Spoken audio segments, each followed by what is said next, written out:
अस्सलाम वालेकुम रहमतुल्लाहि वबरकातुह।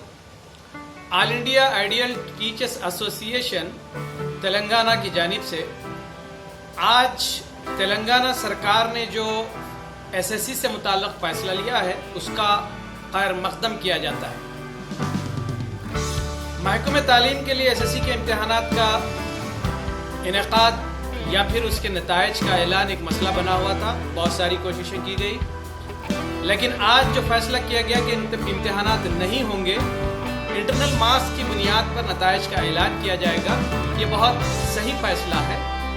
All India ideal teachers association की कोर कमेटी ने गुज़िश्ता एक माह पहले इस मसले पर गौर व ख़ौज़ किया था और हमने हुकूमत से मुतालबा भी किया था कि इसे जो है इंटरनल मार्क्स की बुनियाद पर नताइज का ऐलान कर दिया जाए। अगर इम्तिहानात मुनक़्क़िद होते हैं कोविड-19 के इन मसाइल के हालात में तो बड़े मसाइल पैदा होते।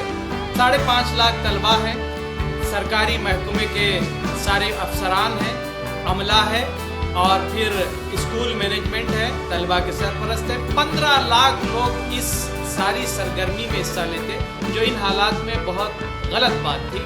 बहरहाल हम वज़ीर आला KCR साहब, रियासती वज़ीर तालीम और महकमे के तमाम अफराद का इस मामले में शुक्रिया अदा करते हैं और तमाम ही औलियाए तलबा को मदारिस के इंतज़ामिया को पेशगी मुबारकबाद देते हैं कि आपका नतीजा 100% रहेगा। अल्लाह हाफिज़।